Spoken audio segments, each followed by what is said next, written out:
Hello, good evening. How are you, poetry family? Tonight I'm just having a bath, and I'd like to read to you from Les Fleurs du Mal by Charles Baudelaire, The Flowers of Evil. I hope you'll enjoy it with me here this evening. I gotta dry off my hands before I touch the book though. And we'll start out here with Hymn to Beauty. Do you come from heaven or rise from the abyss, beauty? Your gaze, divine and infernal, pours out confusedly benevolence and crime. And one may for that compare you to wine. You contain in your eyes the sunset and the dawn. You scatter perfumes like a stormy night.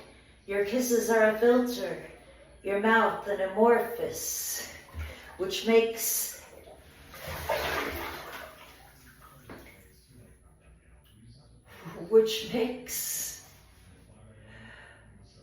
the hero weak. Excuse me, the hero weak and the child courageous. Do you come from the stars or rise from the black pit? Destiny bewitched follows your skirts like a dog. You sow at random joy and disaster, and you govern all things and answer for nothing. You walk upon corpses which you mock, O beauty. Of your jewels, horror is not the least charming, and murder among your dearest trinkets dances amorously upon your proud belly. The dazzled moth flies towards you, O candle, captures flames and says, blessed be this flambeau. The panting lover bending o'er his fair one looks like a dying man caressing his own tomb. Whether you come from heaven or hell, who cares, O beauty, huge, fearful, ingenuous monster? If you regard your smile, your foot open for me, an infinite I love, have not ever known. From God or Satan, who cares?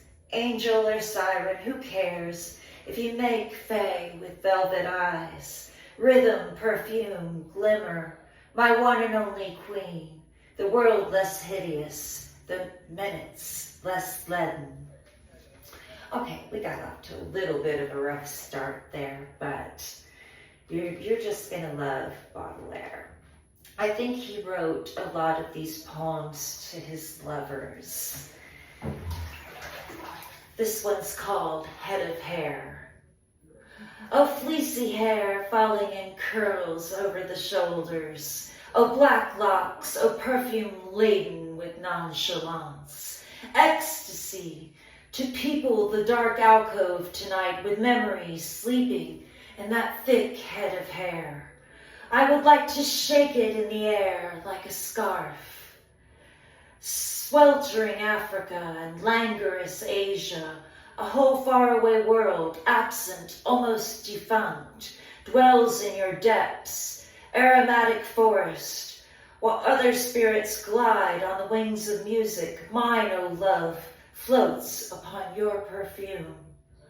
I shall go there where trees and men full of vigor are plunged in a deep swoon by the heat of the land.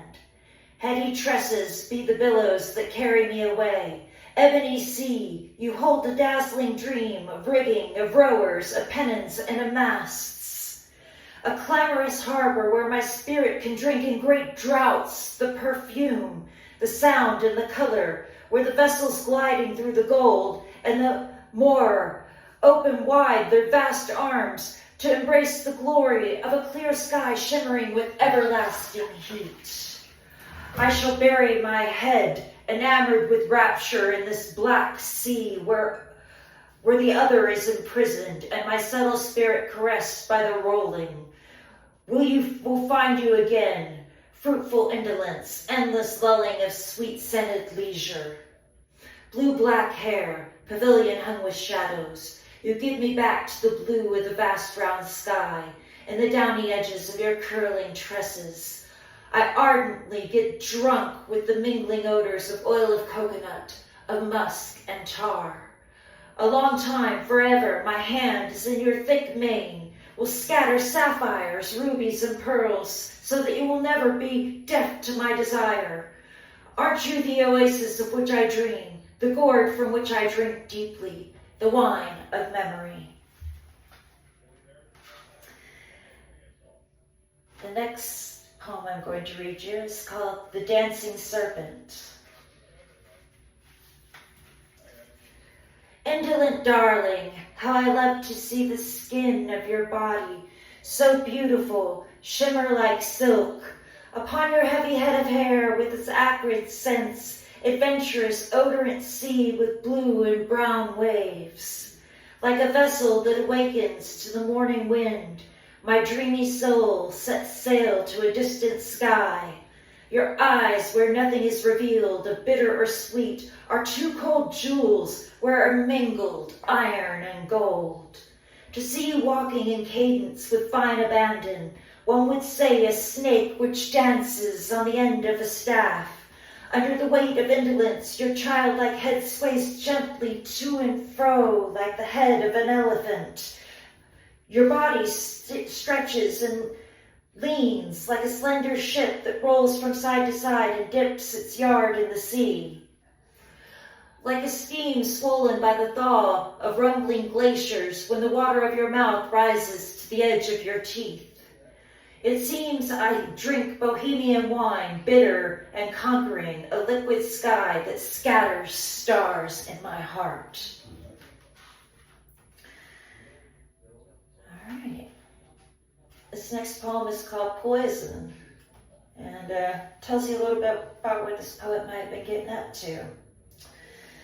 Wine knows how to adorn the most sordid hovel with marvelous luxury, and make more than one fabulous portal appear in the gold of its red mist like a sun setting in a cloudy sky. Opium magnifies that which is limitless, lengthens the unlimited, makes time deeper, hollows out voluptuousness, and with dark, gloomy pleasures fills the soul beyond its capacity. All that is not equal to the poison which flows from your eyes, from your green eyes, lakes where my soul trembles and sees its evil side. My dreams come in multitude to slake their thirst in those bitter gulfs. All that is not equal to the awful wonder of your biting saliva, charged with madness, that plunges my remorseless soul into oblivion and rolls it in a swoon to the shores of death. I am enjoying myself. How about you? Okay, this one's called Afternoon Song. Though your mischievous eyebrows give you a singular air, not that of an angel, sorceress with siren's eyes, I adore you, my madcap, my ineffable passion, with the pious devotion of a priest for his idol. Your stiff tresses are scented with the desert and forest. Your head assumes the poses of the enigma and key. Perfume lingers about your flesh like incense about a censer.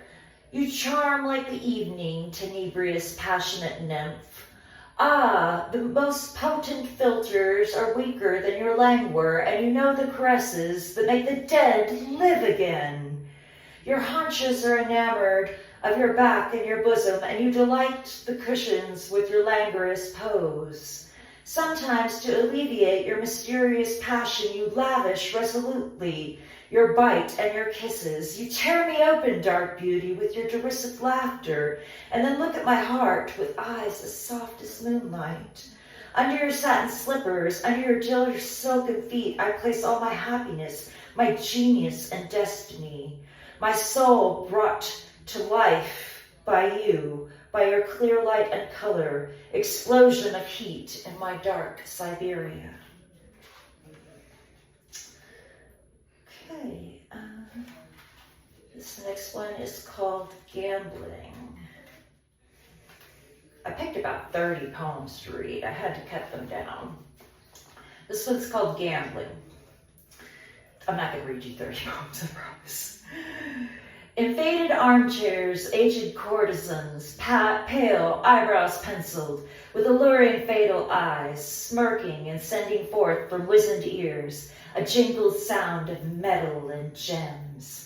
Around the gaming tables, faces without lips, lips without colors and jaws without teeth, fingers convulsed with a hell-born fever, searching empty pockets and flattering bosoms. Under dirty ceilings, a row of bright luster and enormous oil lamps casting their rays, or the tenebrious brows of distinguished poets who come there to squander the blood they have sweated.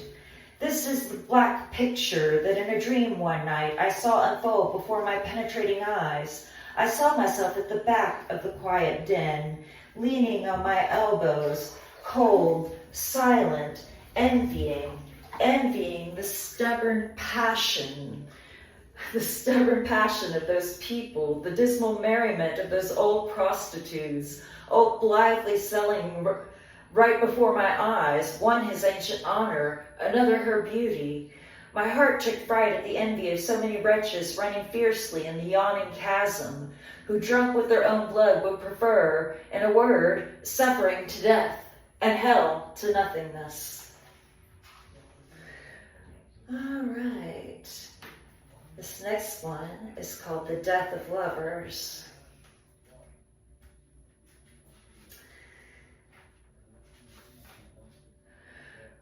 We shall have beds full of subtle perfumes, divans as deep as graves, and on the shelves will be strange flowers that blossom for us under more beautiful heavens. Using their dying flames emulously, our two hearts will be two immense torches, which will reflect their double light in our two souls, those twin mirrors. Some evening made of rose and of mystical blue, a single flash will pass between us, like a long sob, charged with farewells. And later an angel, setting the doors ajar, faithful and joyous, will come to revive the tarnished mirrors, the extinguished flames. And the last poem I'm going to read you this evening is The Vampire's Metamorphosis. The woman, meanwhile, twisting like a snake on hot coals and kneading her breasts against the steel of her corset, her mouth red as strawberries, let flow these words, impregnated with musk. I have moist lips, and I know the art of losing old conscience in the depths of a bed. I dry up all tears on my triumphant breasts, and make old men laugh with the laughter of children.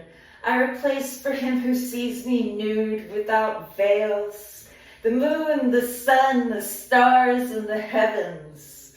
I am, my dear scholar, so learned in pleasure that when I smother a man in my fearful arms, or when timid and licentious, frail and robust, I yield my bosom to biting kisses, or those two soft cushions which swoon with emotion, the powerless angels would damn themselves for me. When she had sucked out all the marrow from my bones, and I languidly turned toward her to give her back an amorous kiss, I saw no more than a wineskin with gluey sides, all full of pus.